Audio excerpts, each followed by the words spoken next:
Hey guys, Spud here, and today we have another one-on-one training session with one of my patrons. Woody here lives all the way across the pond in Europe and has been flying in DCS World for a while, and was feeling a bit stuck when it came to what to do and what to learn next in DCS World. His end goal was always to participate in the large Sunday missions that I host, but knew he had some rough edges to smooth out before doing so. Woody was also wavering between the A-18C and F-16C, and after some discussion we decided to concentrate on the A-18C for a number of reasons. When it comes to teaching people in DCS, I always highly recommend that you stick with one aircraft and learn it fully and in its entirety, which will make it much easier down the road to hop into other jets and transfer those already formed skills over to the new aircraft. We decided to stick with the F-18C due to it being easier and more forgiving to fly, especially for those with a lower end HOTAS system, more versatile, better situational awareness tools, and of course its carrier capability. I think you'll also agree that Woody did a great job in today's lesson, and like everyone who's on the cusp of flying in missions, most of the work really needs to be done in those landings. So if you're interested in a one-on-one training session with me, I do these lessons as a perk for all patrons who donate $15 or more to the channel on Patreon. Once you're signed up, send me a PM on Discord and we will work you into the schedule.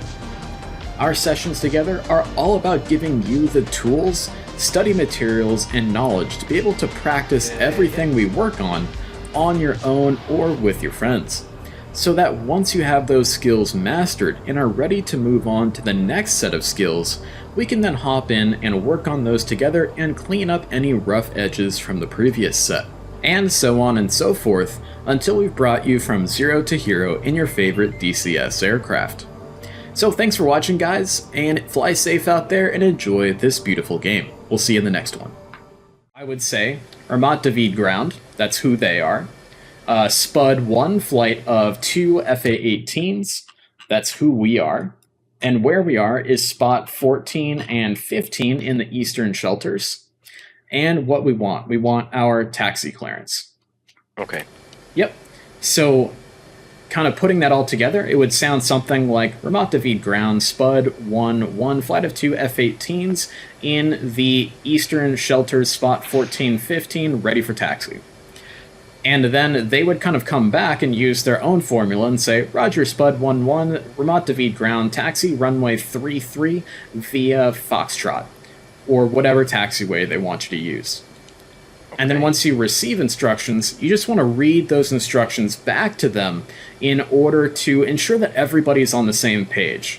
Because if you read back the wrong instructions, then they have a chance to correct you, so that way, A, you don't get lost on the taxiways, and B, you don't accidentally find yourself running into another jet or something like that.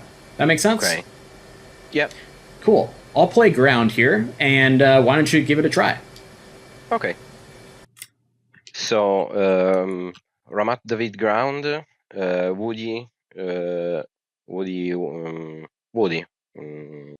Don't I have to say flight of 2? Just flight of 2, right?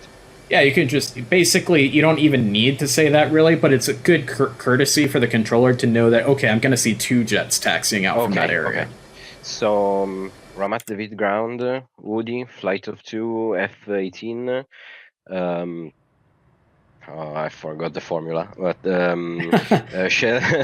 spots 14 and 15 eastern shelters. Requesting taxi. Roger. Woody 1 flight, you're cleared to taxi via Foxtrot Hotel, runway 33. And at that point, you just read back, taxi into runway 33 via Foxtrot Hotel. Okay. So, do I have to repeat Ramat David ground, or just read back the information? Just read back the information, just to be a little bit on the faster side. Okay, so taxi to runway 33 via taxiway Foxtrot. and hotel. Hotel, Foxtrot Hotel. Okay. Yep, perfect. So with that, we are I, ready to I taxi. think I have to write some notes on my real life notepad. Yeah, no problem. When I was learning how to fly, I would write down all of the instructions that I got. So I would quickly write down like runway 33, F and H for like Foxtrot Hotel. Does that make sense? Yeah. Cool. So I'll just kind of give you some progressive taxi instructions here as we taxi, just to make sure we don't get lost. But basically what I would do is press and hold your undesignate nose wheel steer high buttons. That way you get into nose wheel steer high, so that way we can taxi out and make it out of these shelters. Okay. And of course we're going to turn our landing light on. Landing taxi light on. Yep. Okay. And you're just going to slowly taxi out of that shelter. One thing to do also, some of these shelters can be a little tight, so you just want to look over your shoulder and make sure that your tails are going to clear the edges of the bunker. Okay.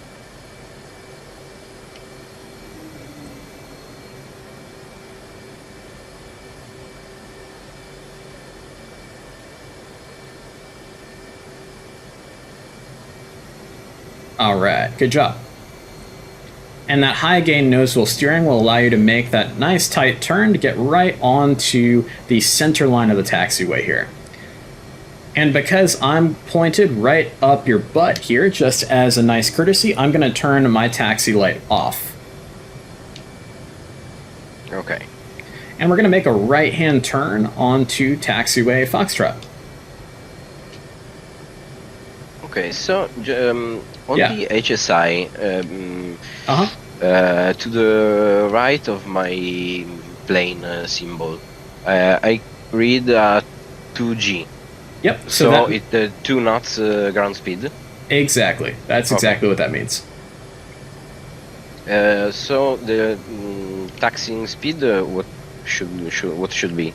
On straightaways, I wouldn't go any faster than about 10 to 15 knots. For turns, I would take those, 8 knots and below. Okay. Yeah.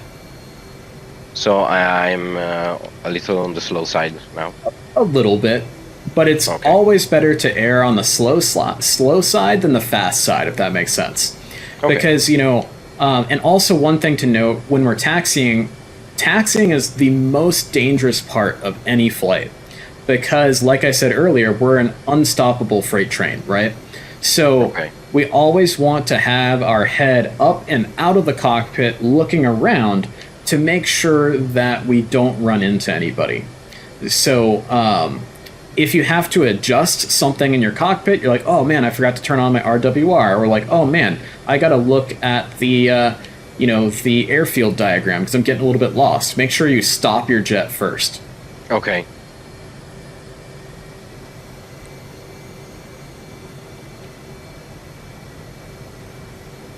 Yeah, I have some experience as a glider pilot. Okay. Flying gliders is really less complicated than powered aircraft, because usually you are told or you tow by hand your glider to the head of the runway, and then basically you get attached to the tow aircraft and up you go. So definitely. All the taxiing and navigation of the airfield is something scary for me. We're gonna make a 90-degree left-hand turn here from Foxtrot onto Hotel. Okay.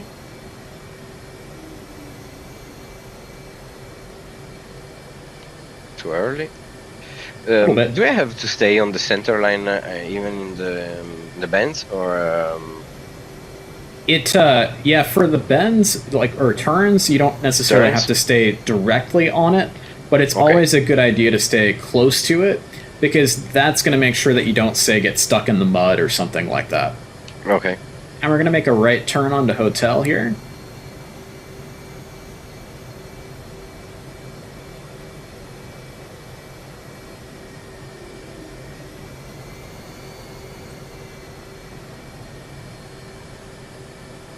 And when you enter a new taxiway, it's always important to look left, look right, make sure everything's clear. You're not going to taxi into, say, a flight of F-16s that's taxiing down this taxiway already.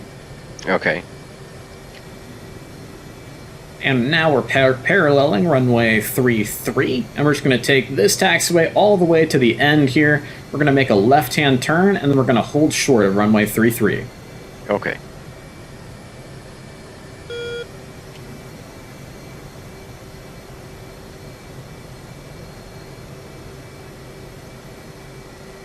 A little fast. That's okay. You're actually on the straightaway here. It's okay to go a little bit faster. You just want to make sure you've got your head out of the cockpit and you're not going to run into anything. Okay. You know, at certain times, like if you are scrambling to, you know, get off the ground and intercept bombers that are coming to bomb your airfield, you know, there are certain times where you do want to taxi a little bit faster. But like I said, it's always better to err on the slower side rather than the too fast side.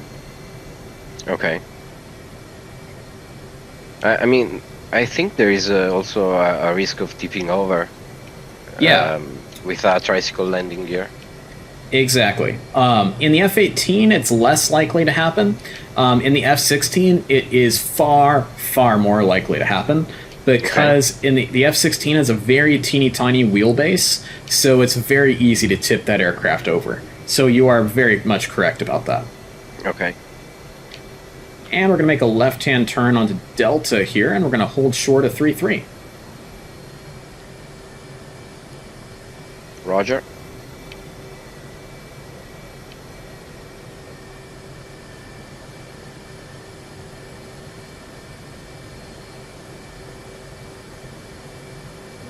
So like right here would be one of the times where maybe I would kind of skip the center line because I know that I'm going to make that left-hand turn. So there's no reason to kind of make that little jog to the right just to go back to the left. Because I have so much space to the left, right? Yeah. Go ahead and stop there for me. Go ahead and stop. Cool. Alright, so now that we're holding short of the runway, and we know that we're not going to get any more instructions from the ground controller, we're going to switch our radio frequencies over to the tower frequency. And again, that's going to be provided to you by the mission maker or mission planner or whoever it might be. Okay. And then essentially you're going to do just the same thing that we did with the ground controller, but now we're talking to Ramat David Tower, and we're going to ask him for permission for takeoff. And so I'll give you an example here. It'll be something to the effect of Ramat David Tower, this is Spud 1 of flight of 2 F-18s holding short runway 33, we're ready for takeoff. Okay. And Ramat David Tower is going to come back with one of 3 different clearances. He's going to come back and say either Spud 1, you're clear for takeoff, runway 33, at which point you would read that back. Spud 1's clear for takeoff, runway 33. And then you are cleared to take the runway and at your leisure just take off. Okay. Or he could say Spud 1 flight hold short, runway 33. Which means stay where you are, somebody's about to come land, or somebody's still taking off, and you're not cleared to enter the runway.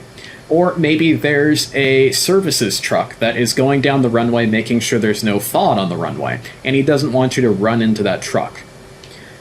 Or a third option, which is probably the more complicated one, is he could come back and say, Spud 1, you're cleared to line up and wait, runway 33. Which means we're cleared to enter the runway, line up, and get ready for takeoff, but we're not cleared for takeoff yet. So we have to wait until Tower comes back to us and says, you're cleared for takeoff, runway 33, at which point we can then push up the throttle and go. Okay.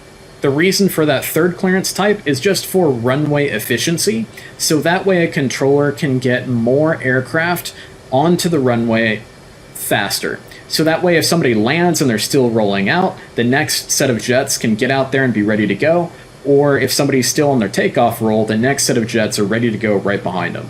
Oh, okay. So you don't traffic jam the taxiways? Yep, exactly. I imagine. Okay. Exactly, you got it.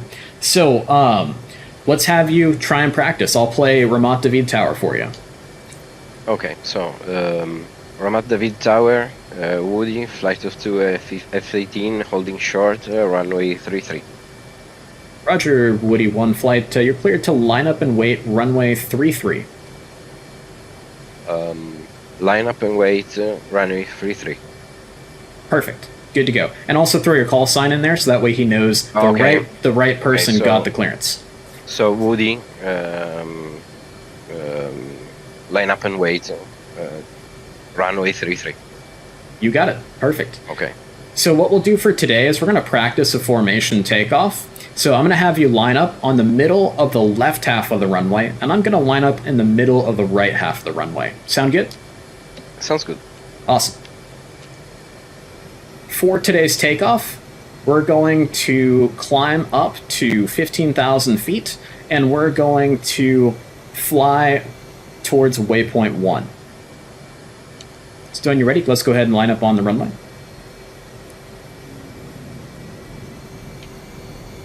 Nice, nice.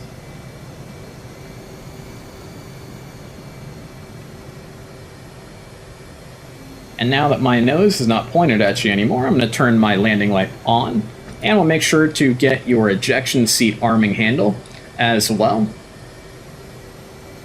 Okay. And you can see the touchdown zone markers, these big white blocks. That can be a good indication for you as to the middle of the left or right hand side of the runway. Okay.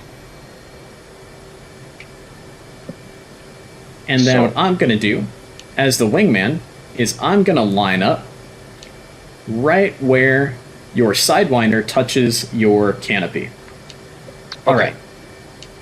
So if I should see an hypothetical wingman on the tail fins of my sidewinder, right? Yep, basically. Think about like your wingtip as like the front sight of a rifle, and your head is like the rear sight. You just line those up, and that's where your wingman should be. Okay. Yep. And vice versa, I imagine. Yep, exactly. So what we're going to do is I'll walk you through how to perform a formation takeoff as the leader. Now, in a real-life scenario, we would be doing this silently without any radio comms, but because we can't do hand signals in DCS, we're going to use some basic radio comms, okay? Okay. So when everybody is set and ready to go, you're going to say 1 set, and then when I'm set and ready to go, I'm going to say 2 set, and then once you hear that, everybody's set and ready to go, you're going to say run them up or full mil or whatever you need to say to have everybody run their engines up to about full military power. Okay. Give it a couple, moments so that way everyone's engines can spool up. And then once your brakes can no longer hold you, you're going to say brakes, brakes, brakes. And on the 3rd brakes, you're going to release your brakes. Everybody's going to start rolling down the runway together. And then a few moments after we start rolling down the runway together, you're going to say burners or gate or, full power, whatever you want to say, to let everybody know to go to full afterburners. And that way everybody's in sync going down the runway. Okay. When you hit rotation speed, which is going to be about 140 knots, you're going to also call rotate. So that way your wingman will rotate right off the runway with you. Make sense? Okay. Do I have to rotate manually, or the plane, the trim acts by himself? The trim is going to help you rotate, but you're going to have to rotate manually. Okay, so 140 knots. Yep, 140 knots. Just start a gentle rotation off the runway, but don't try to rip the airplane off the runway. Just let it gently fly off. Just giving it a little bit of manual help. Make sense? Makes sense. Beautiful. Alrighty. When you're ready, let's go for it. Okay. Run him up.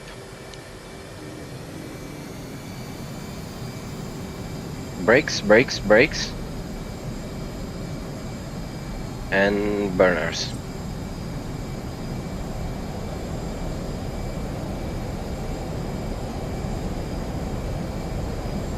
And rotate.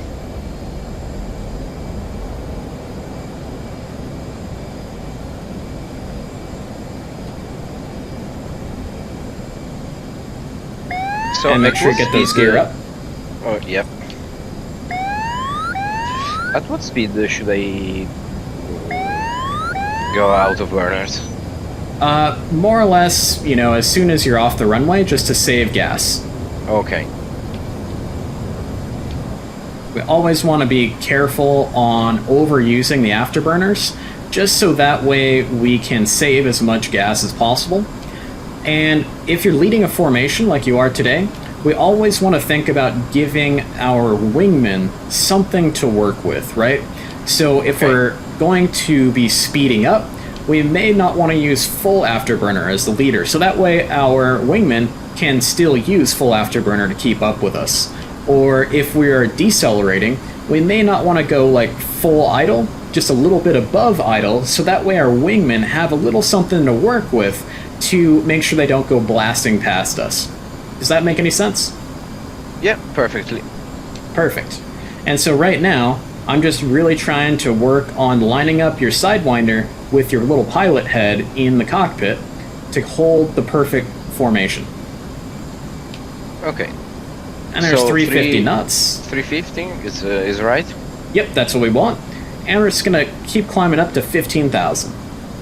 Okay. 7.5 degrees is good, or should I pull harder? That's totally fine for now. And we're going to hit waypoint 1, and let's start flying towards waypoint 2 once we hit that. Okay, so just as a reminder, Yep. I can switch waypoints on the left MFD, right? Yep. Okay, well, so waypoint 2. Okay. Yes, sir. So, It's going to be a right-hand turn. okay.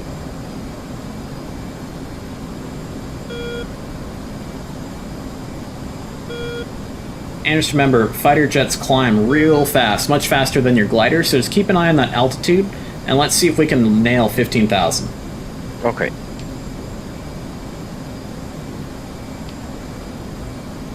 Trying to be as gentle as possible. And that's what we want. Not to shake you off. Yep. There is a time for pulling lots of G's and a time for being nice and gentle and smooth. So you're my first student who's actually undershot the altitude. Everybody always goes blowing right through the altitude.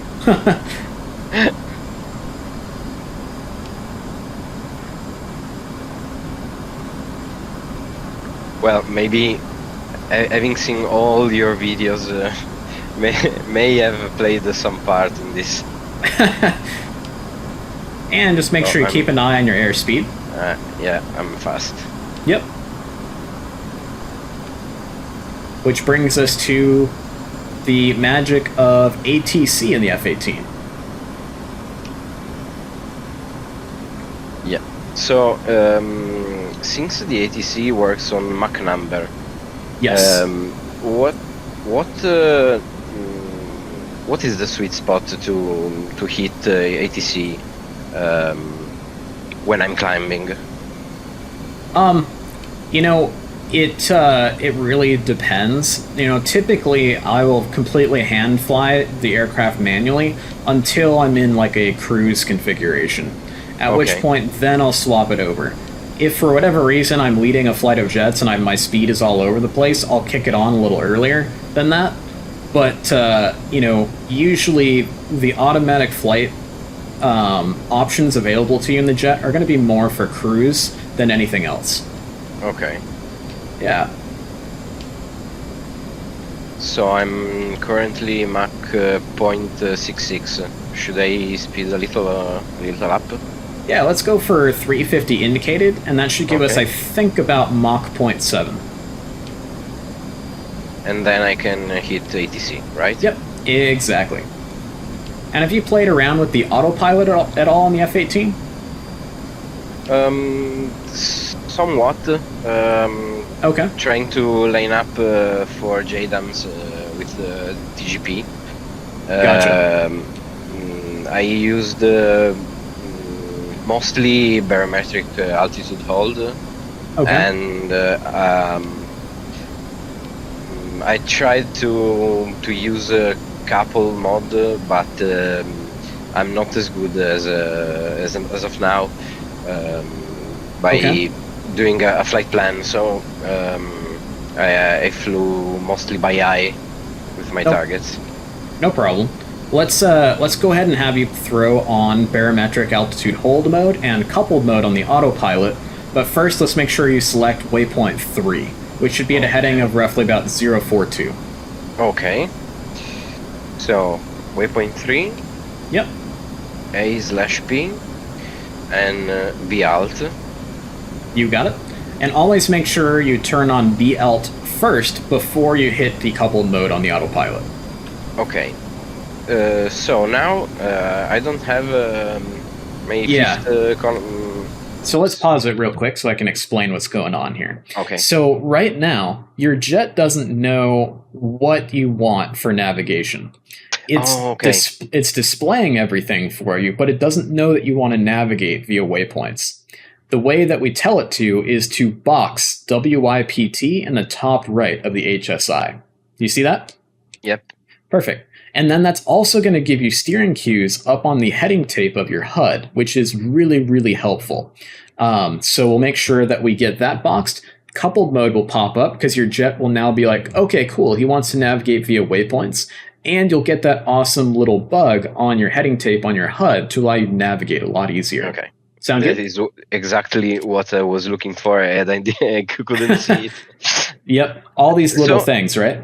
Yep, I remember in one of your videos that you mentioned that there is a way to make the autopilot behave a little smoother, less jerky. Right?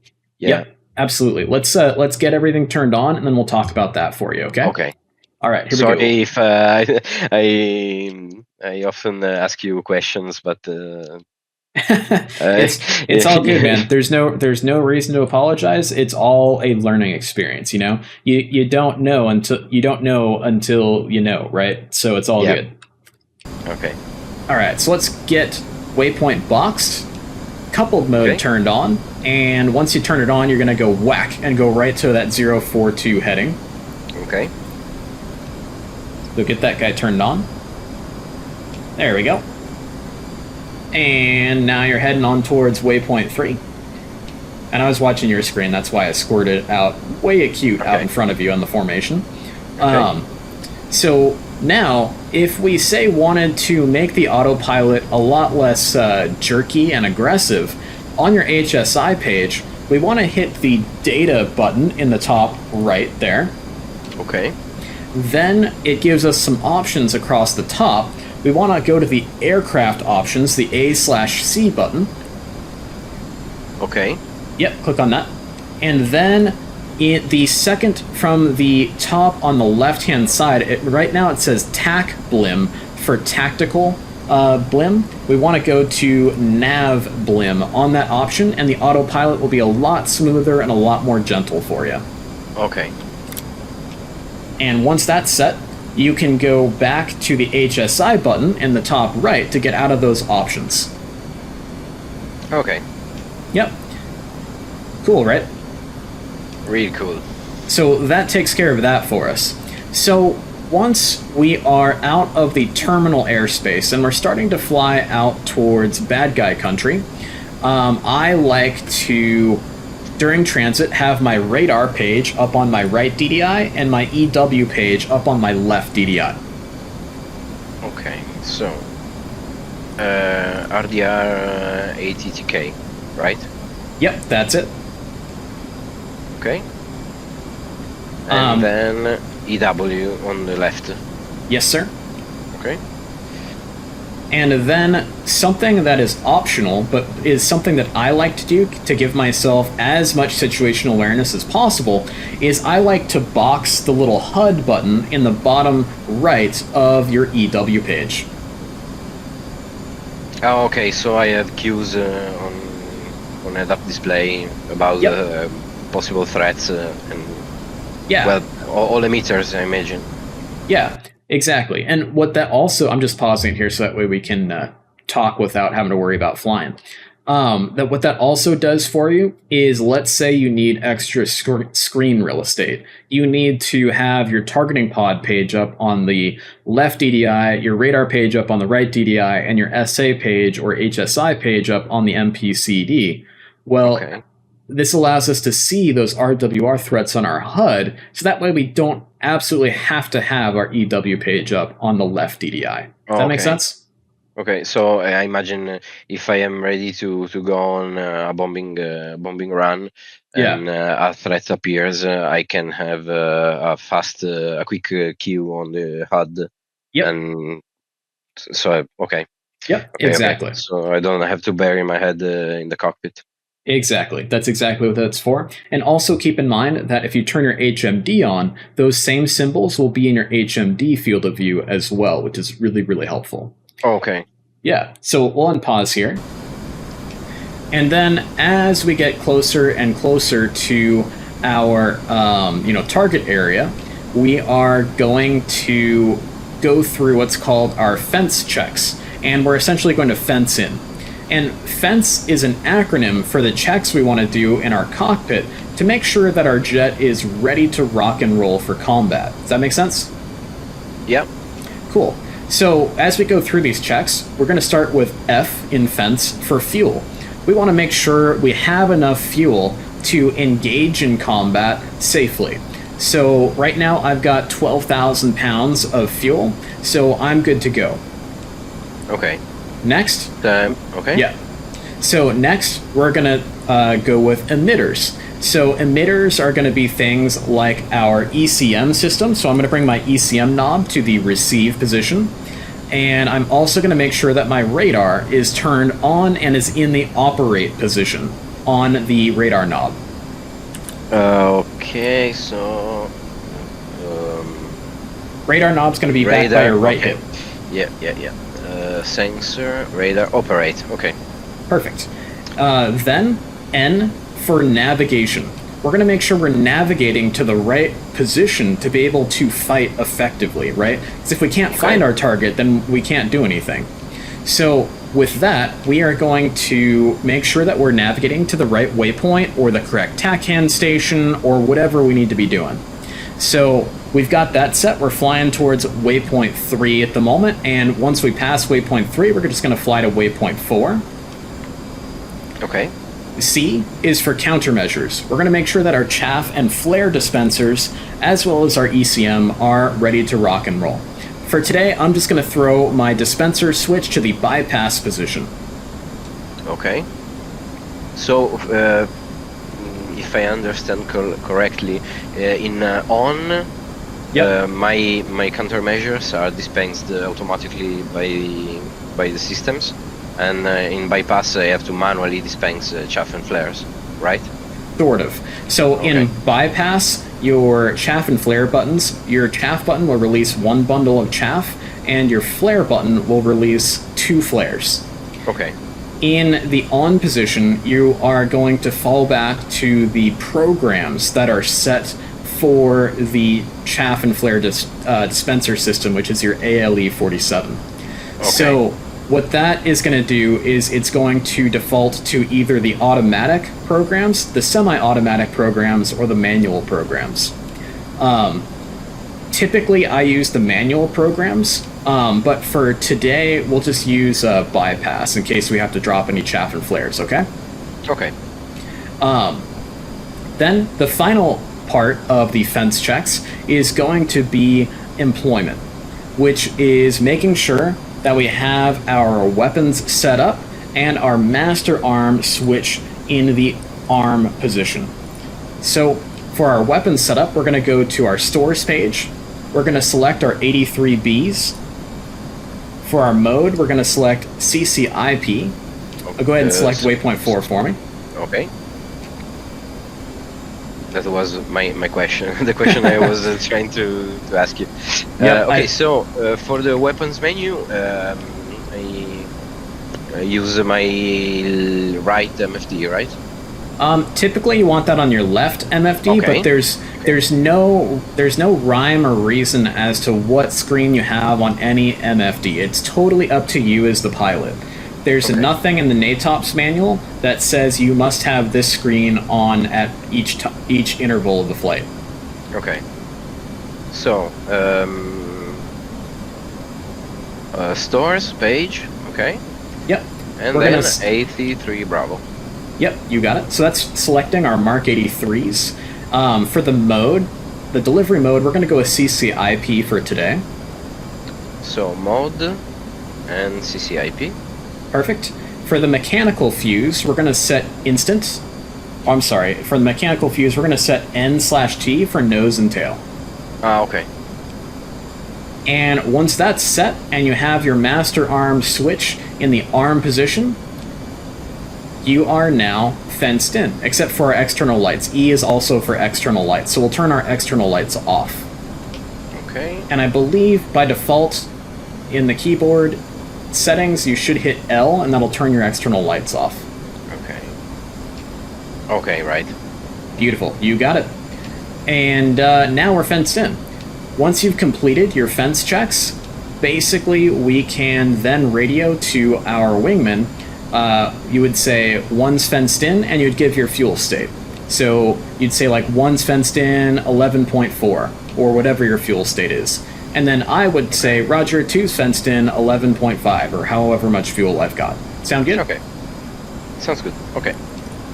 Awesome. So one fenced in 13.5. Roger, two's fenced in 11.5. And so what that kind of gives each other a verbal check on how much fuel we've got. So that way you as the leader can have an idea of where your wingmen are at. So that way you can maybe say knock it off a little bit earlier and start heading towards the tanker or heading back to a friendly base or whatever you need to do in order to make sure your wingmen don't run themselves out of gas. Okay. Yeah. Cool. So, with that, we'll go ahead and also go to air-to-ground master mode, which is the two buttons just above the master arm switch. Yep. Awesome. And do you see the little fires and smoke at our 10 o'clock off the left-hand side? Yeah, are currently just under my nose. Nope, it's going to be at your 10 o'clock, so off your left-hand side. Oh, okay, okay. Yep. So, I cannot see the fires. Yep, zoom in just a little bit. You'll see them. It's right over. Oh, okay. Yep. I So got yeah, moving through our 9 o'clock there. So that's going to be our. They were not rendering. Yeah, sometimes you have to zoom in a little bit to see that. Okay. But what we're going to do here is let's turn the autopilot off. So let's kick the autopilot off. And then we are going to do a climbing 270 turn to the right-hand side up to 18,000 feet. And we're going to attack our target at waypoint 5. Sound good? Okay, so repeat me, please, the climb. Yeah, we're going to go to 18,000 feet. Okay. And we're going to make a climbing right-hand turn to go 270 degrees all the way around, so that way we can build up some separation while we climb. Okay. So. Yep. And whenever you're ready. Rolling in. Yep. And let's go ahead and be a little bit more aggressive with this turn, and let's speed up to a more tactical airspeed of about 400 knots or so. If you need to use some burners, go for it. Okay.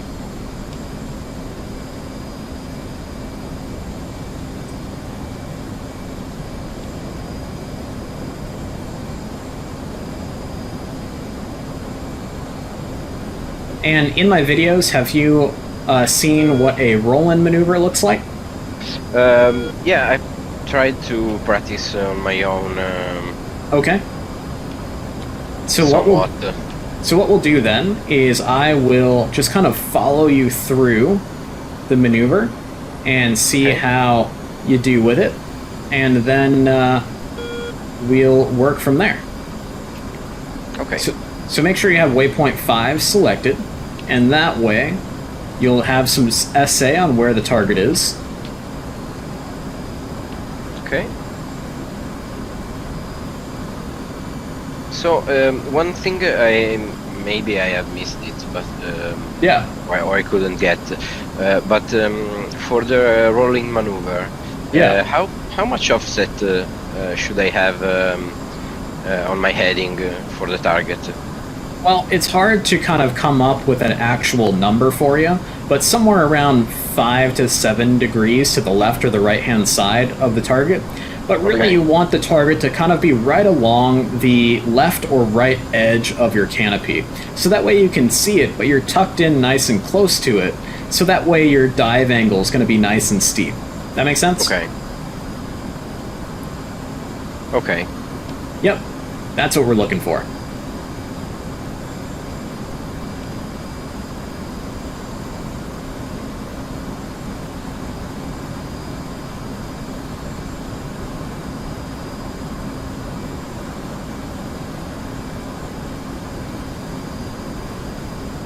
Overshot a little. That's okay. A lot going on here. Yeah. Just try and keep that instrument scan going. Keep your eyes moving all across your cockpit in a nice circle, all the way around your cockpit all the time. So that way you don't get fixated on one particular thing to the detriment of others. Okay.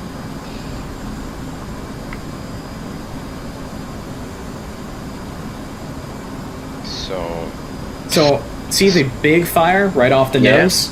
Yeah. So our targets are going to be just to the right of that big fire. So let's go for a left-hand roll-in first, because that's going to be the easier side. Okay. Easier because you have to pull the stick with an advantage point, or there is something else.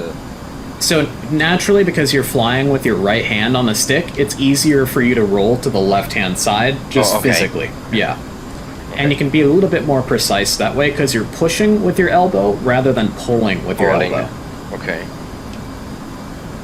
And that's kind of just the logic behind that. So just double checking, you got your master arm set, and you've got CCIP up on the HUD, and nothing's X'd out, correct? Correct. Good to go.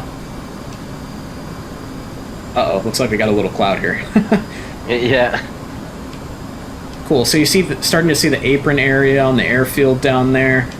We've got a couple of elutions set up for you to drop your bombs on down there. Okay, so to the right side of the fire complex. Yep, okay. Exactly. You got it, sir. Okay. So I think. And you're going to wait until the target touches your canopy bow, and then you're going to start the roll-in. Okay. Okay. And rolling in. Roger. Nice. Looking good. Kind of dive through this cloud deck. Roll back wings level. I like it. Looking good. Looking real good.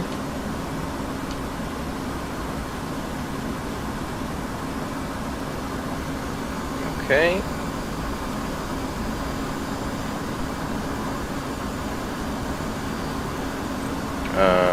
Okay.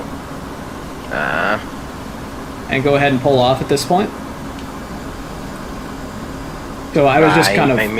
I totally missed the release button. Oh, okay. Gotcha. No problem there. You just didn't remember the keybind?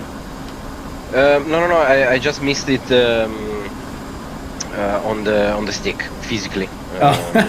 Gotcha. So at this point, let's go ahead and hit the burners and let's climb back up to 18,000 feet, and we will attack from a different heading. Just keep in mind and always remember that the lower we get, the more vulnerable we are to AAA. So try to get your bomb released from as high of an altitude as possible. Ideally, we want to release it from about 18,000 feet or so. Or not 18,000 feet, sorry, 8,000 feet. 8,000, okay. Yeah, and then if you get below that hard deck limit, start to pull off, just so that way you don't get shot up by a bunch of AAA. Okay. Just remember, the lower we get, the more vulnerable we are to everything, from high to small caliber AAA, even small arms fire. Right. Yeah, I got stuck on the looking for the button, and and I lost track of my altitude. All good. Okay. So what is there a distance from the target from where I have to start turning in? Typically, jet noise will start to fade away at roughly about 12 to 15 nautical miles. Okay. And so that way, the gunners down there who are waiting for you to come around for another pass will not be able to hear you anymore. Okay. And then also keep in mind that as we start to turn back towards the target, if we get our nose and if more specifically, if we get our tailpipes away from the target, the gunners won't be able to hear us anymore. So that way we can kind of be a little bit more sneaky when it comes to our next attack. We also never want to attack a target twice from the same direction. Yeah, because they expect you exactly from that direction.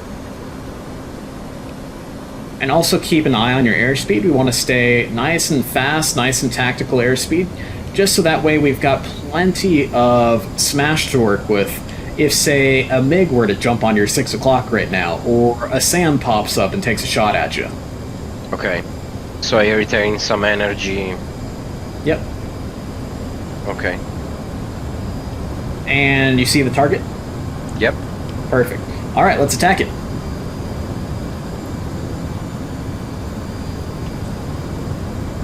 But also just keep in mind not to waste too much gas.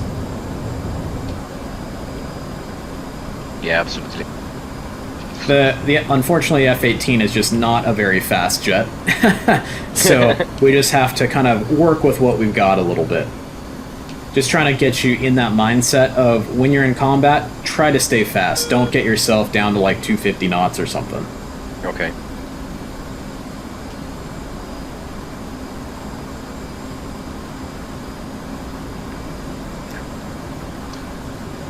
Okay, so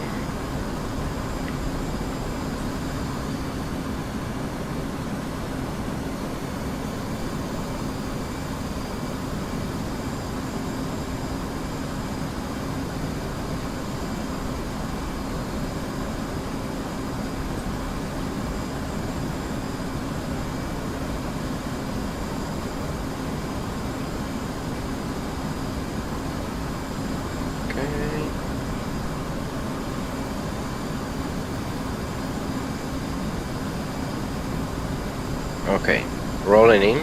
Roger.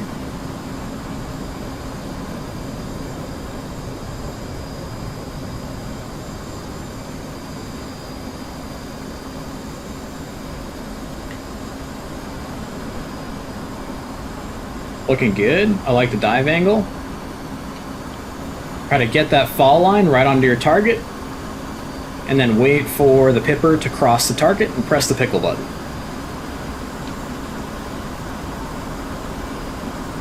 Looking good. Looking real good this time.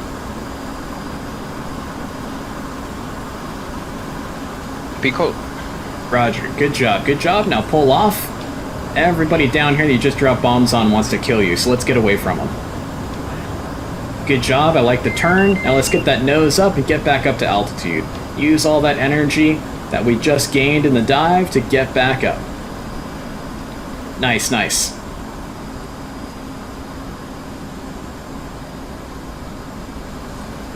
And then, okay, we way high nose up. So as we come back down, I like it. Roll up on that knife edge, and that'll help get your nose back down the horizon. I like it. Okay. Oh, sorry, I shook you off. No, you're good. No worries. Typically, in a real situation, if I wasn't teaching you here, I wouldn't be trying to fly parade formation with you. I'm just trying to keep track of what you're doing. Okay. All right. How's your fuel? What's your fuel looking like? 10,300. Roger. Okay. So, I guess I could start turning back in. Yes, sir. Let's do it.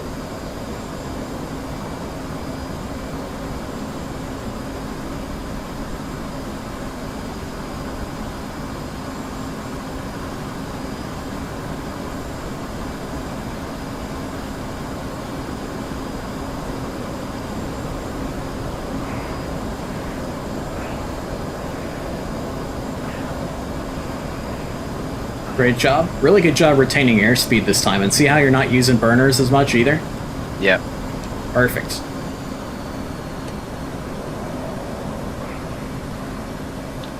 I think I got a little nervous, you know, like you are learning to drive a car with your father. you get all sweaty, sweaty hands and shaky hands. Yeah, because I'm so scary, right? Yeah.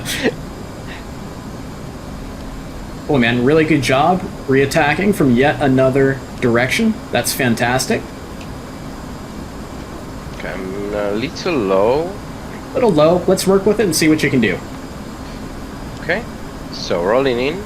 Roger.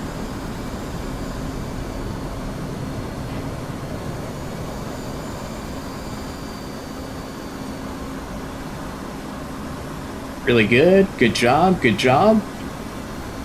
Nice dive angle. I like it. And pickle. Good job. And pull off. Pull off. Pull off.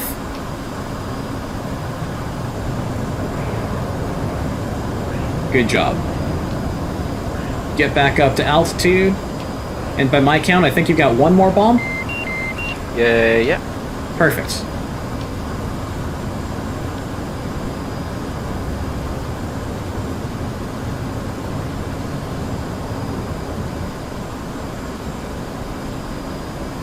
Alright, so we've attacked from 3 different directions now, so let's try to really concentrate on seeing if we can get a new direction to the target this time. Okay.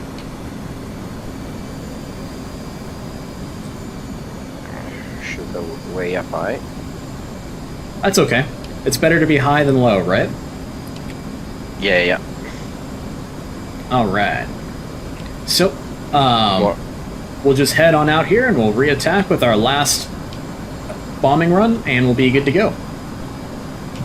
If I had to make a teeny tiny critique on you for the roll-in, let's try and separate out the roll and the pull. You're kind of climbing into the dive in the roll-in, which is not necessarily a bad thing, but let's see if we can have you roll first, then pull down to the target. That'll make it a little bit more aggressive and a little bit more precise for you.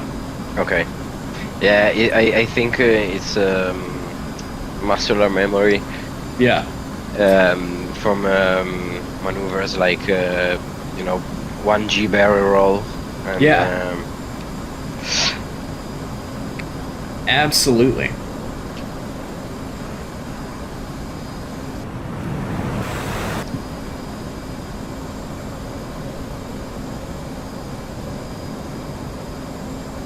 In one of the things that could be hard for folks who are new to flying to kind of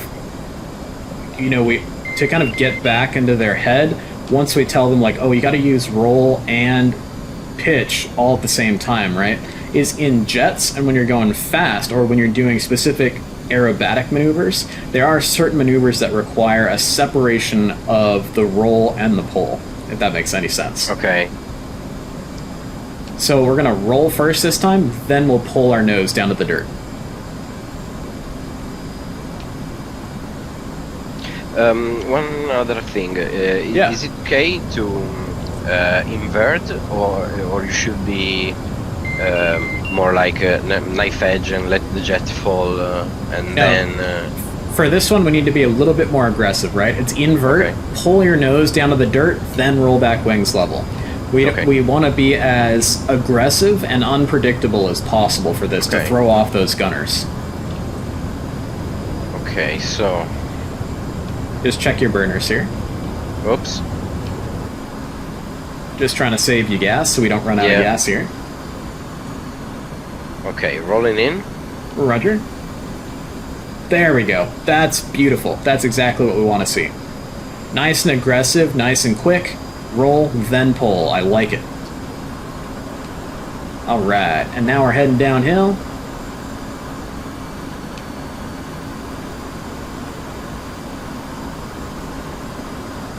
Very, very nice. Much easier to follow you as well.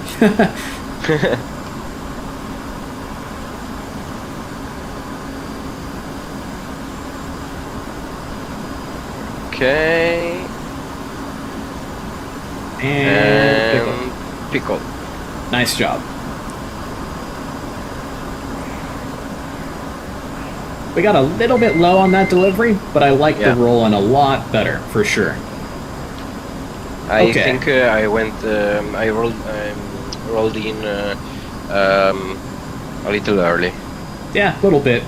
Alright, let's start heading for like 170 on the heading, and let's climb up to 15,000, and we'll start fencing out and heading back to base.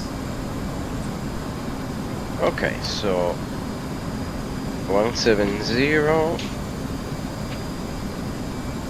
and a little more, 15,000. That's okay, no worries.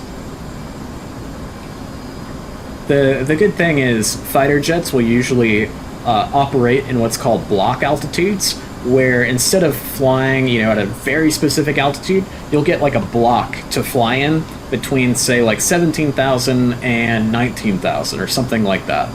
Okay. But for today, just to kind of challenge you a little bit, I've just been giving you like solid altitudes to work with. Okay. Yeah. Alrighty, so we are heading on out. We're going to select waypoint 6. Sorry, we're going to select waypoint 7, which is going to be our lineup point for our runway. And let's start flying out that direction. Okay.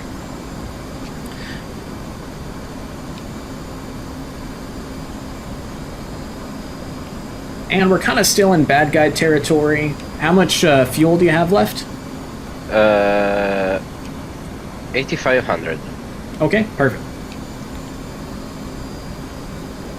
So once you start heading out of bad guy territory and you start heading back more to friendly areas, you're then going to, as the flight lead, when you feel it's appropriate, call for the fence out, which is exactly the opposite as fence in, right? So we are going to essentially safe our jet up and get ourselves ready for re-entering the terminal area around the airport or the aircraft carrier. Okay, so I imagine nav mode first. Yep, exactly. So, okay. Then master arm on safe. Exactly. Okay. And then I think I should read my wingman, my fuel state.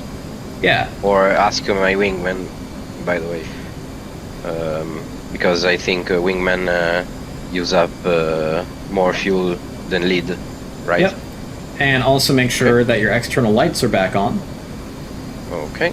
So I guess it works in reverse. I can press L on the keyboard. I believe so. Oh, okay. Or it might be like, yep, there it is. There's your lights. Beautiful. Yep.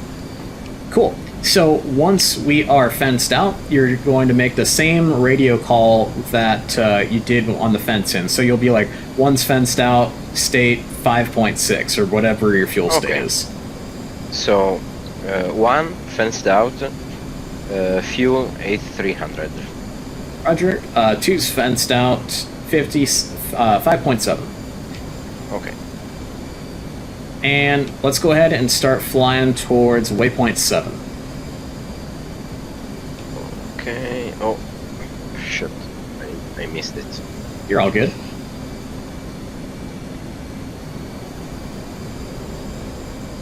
But remember that part of the fence checks end for navigation, right? We want to make sure we're navigating to the right spot for heading home, or the tanker, or wherever we need to go.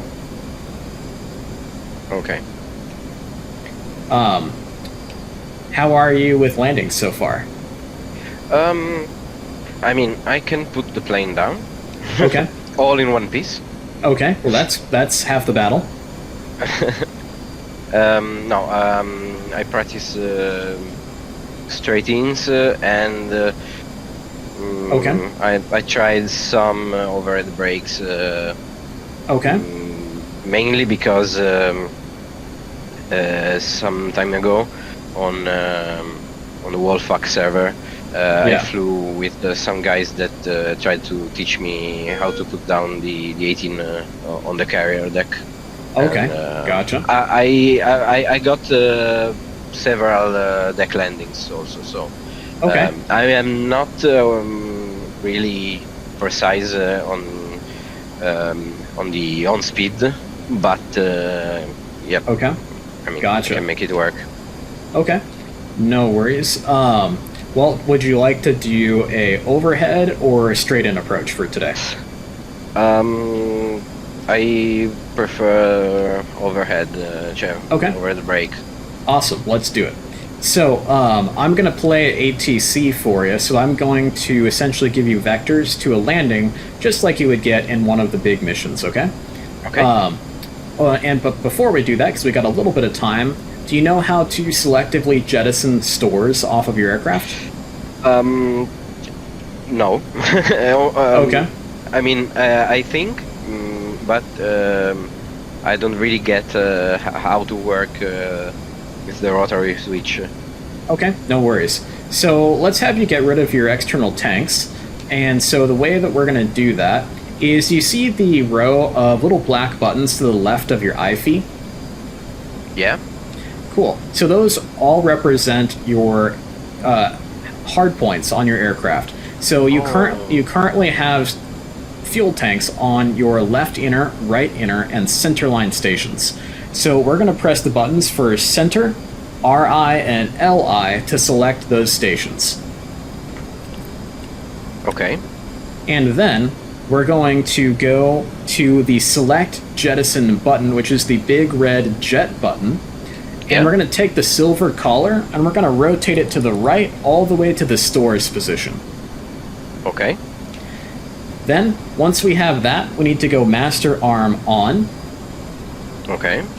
And we can press and hold the pickle button for about 1 second, and that'll kick your tanks off. Okay. Oh, I'm sorry, that's the F-16. So we're actually going to press and hold the jet button. My mistake. Oh, okay. Yep.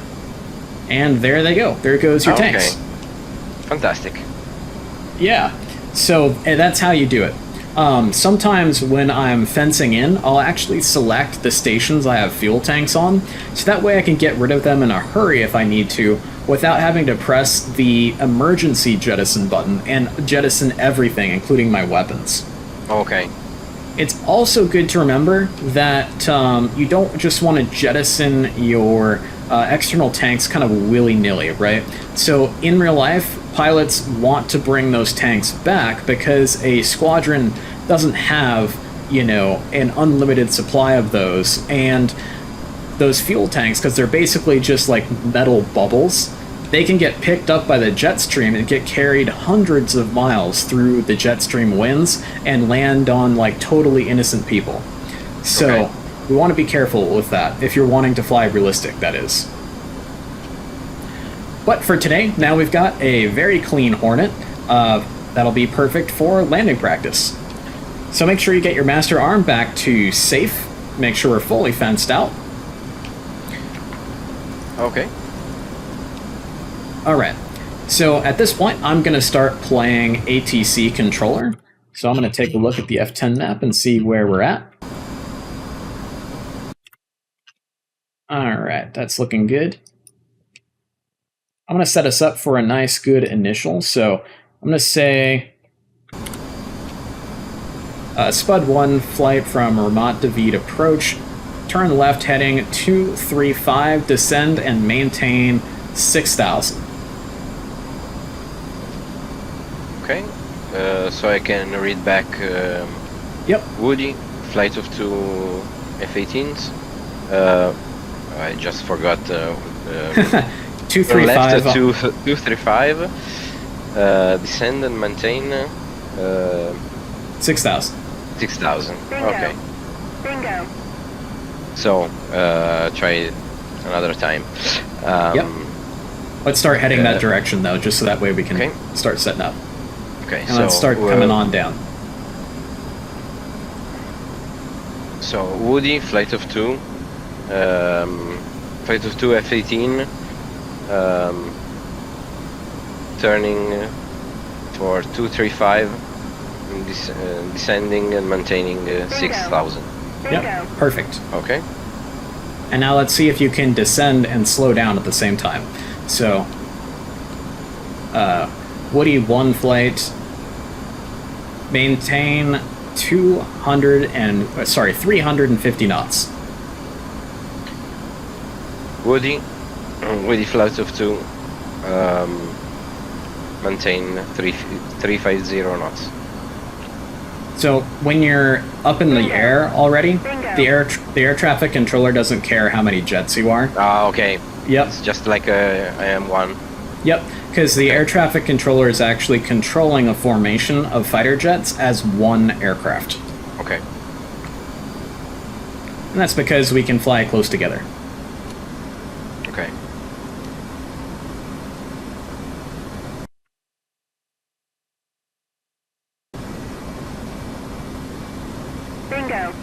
Bingo. Alright, I just hit my bingo, so we are right on schedule heading back to the airfield. Because Ramat David has a field elevation of about 130 feet, we're going to call our pattern altitude for today 1,600 feet. Okay.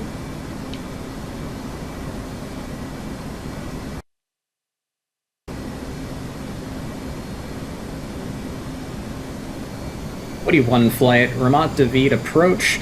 Keep the descent coming down to 1,600 feet for pattern elevation. Report 3 mile initial for the overhead. Left-hand brake, runway 33. Okay. I know that was a lot. So Woody, descending 1,600 feet. Left-hand brake, runway 33. Right?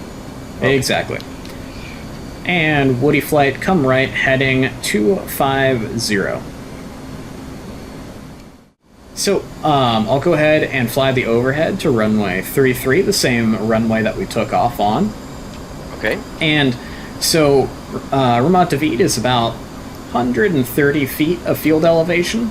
So we'll call 1,600 feet our pattern altitude. So what you did for the overhead was really great in terms of how you would set it up for an aircraft carrier. But what we're looking for when it comes to landing at an airfield, we want to fly over the top of the runway. Oh, okay. Yeah, and that's fine. And even at a lot of Navy airfields doing FCLPs, you would in fact fly, offset away from the runway. But if you're at an airfield that's not set up for Navy operations, you would fly over the top of it. So I'm just coming in at 350 knots and I'm descending into the pattern altitude. Typically, I probably would have wanted to be at pattern altitude a little bit further out, but it's not a huge deal. We just don't want to be under the pattern altitude because that's what's going to make our controllers nervous. Okay. So there's pattern altitude. And I'm going to go ahead and open up my controls indicator. So my controls indicator over here in my bottom left for you is so that way you can see what I'm doing with my throttle, as well as what I'm doing with my stick and my rudders down below. Okay. So I'm coming into the brake. I'm going to brake over midfield just to give myself a little bit more time to show you what it should look like. And I'm going to go throttle idle,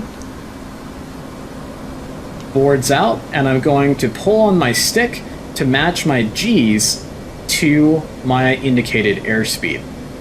Now it's not going to be perfect, but we want to go for as good as we can. I'm just going to check my runway here, make sure I'm not getting too far away or getting pinched into it. I'm going to roll out, and at this point on the downwind, when you understand crosswind, downwind, base leg, right, from gliders? Yes. Perfect. Yeah. So on the downwind here, ideally we want to stay up at pattern altitude until we get to the threshold, beam the threshold of the runway. So to do this, we really just want to work on keeping the velocity vector right on the horizon brackets here. And if we can do that, that's going to make it a lot easier for you to get the gear down and the flaps down and all that good stuff and not have to be ballooning up and down. Also note that I'm still at idle on my throttles here. So that way I'm just slowing down. Now, VFE and VG in the FA-18 is 250 knots, and I'm just slowing down a little bit more below that before I actually drop the gear in the flaps. Because if I'm right at 250 knots, especially with the wings level, and I bring the flaps all the way down to full, it's going to give me a huge amount of lift really quickly, and it's going to balloon me up like you're fighting before, right? Yeah. Cool. Also keep in mind, we know that's going to happen, so let's anticipate it, right? Let's push forward on the stick just slightly as we start to get that ballooning effect, trying to keep the velocity vector just locked right on the horizon. Because if we can keep this velocity vector right on the horizon, it's going to make everything else a lot smoother, okay? So I'm going to unpause here, and I'm going to drop the gear and the flaps and dirty up. Gear and flaps coming down, getting a little bit of balloon, so I'm pushing on the stick just a hair. And then as I slow down, right when you start to hit about 160 knots or so is when you are slow enough that you're not developing enough lift to maintain altitude at idle speed. So that's when I'm going to start walking the throttle up, nice and gentle, nice and slow. Okay. So I'm walking the throttle up. I'm pulling back on the stick a little bit just to maintain my velocity vector on the horizon, and then I'm going to start giving some nose up trim to bring my velocity vector right into the E bracket. And do you understand the concept of what on-speed AOA means? Really basically. I mean... okay. Explain it to me. Okay. I think it's a combination of the E brackets and the velocity vector that tells me when I'm in the right gliding,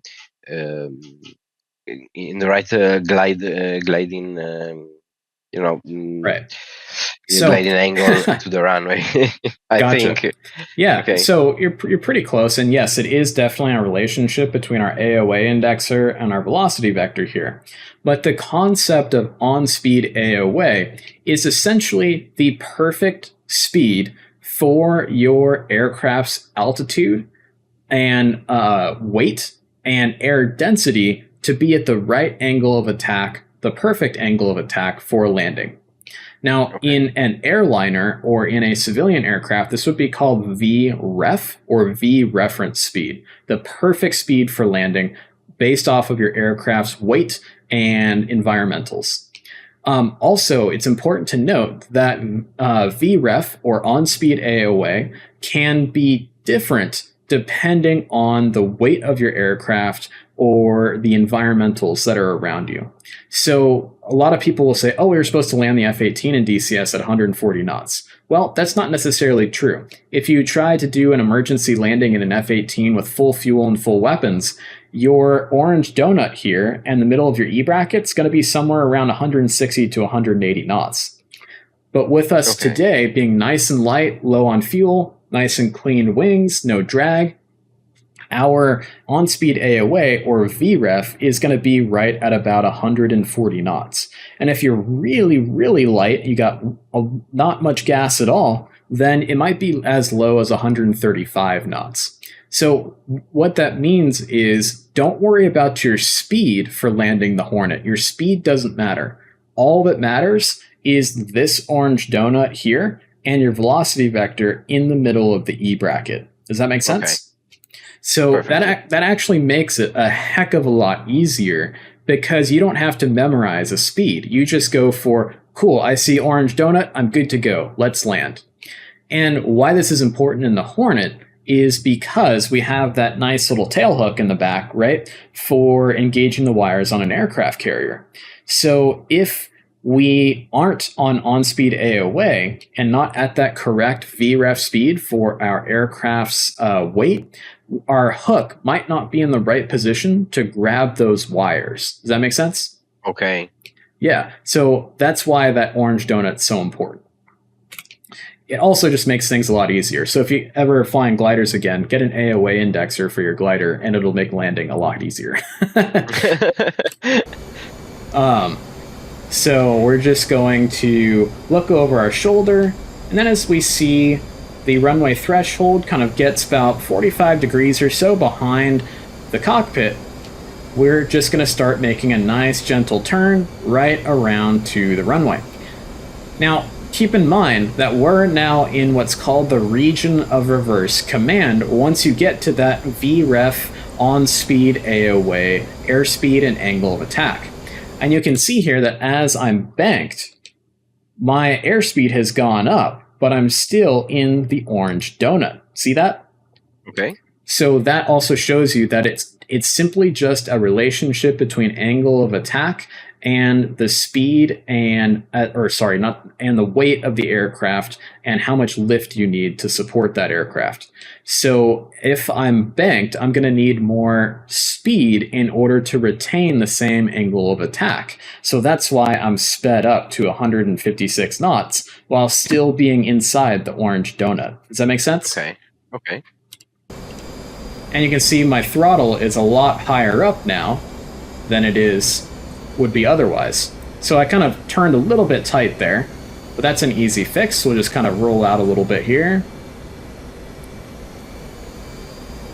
And you can kind of also see here that I'm controlling my altitude with the throttle, not necessarily my stick. So it's all about changing your power setting of the aircraft rather than changing the pitch of your aircraft with your stick. And when you're rolling, it's just nice gentle roll. And I'm very, very high on the glide slope here, so I'm just going to come down to idle for a second. But I'm not going to hold it at idle very long because the spool up time for the Hornet's engines is pretty darn high.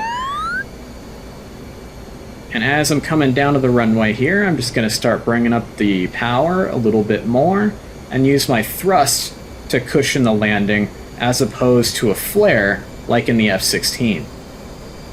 Okay. There we go, that's looking good. And plop right onto the runway. Once I'm on the runway, I'm going to pull the stick all the way back to deflect my stabilators for some more drag, and I'm going to pop out the speed brake. Also going to get on the brakes. And then, once I'm at a good speed, I'll taxi off. Any questions about the landing or on-speed AOA or any of that good stuff? No, I think I have to practice a ton, like a metric ton. Yeah, it does take practice. And the big thing is we don't want to be using the stick too much on landing. We want to be using the throttle to control our altitude once we're at on-speed AOA. And then, of course, to turn the jet, we're just going to make gentle roll inputs with our stick. But we don't want to be pulling back on the stick, and we don't want to be pushing forward on the stick too much. Does that make sense?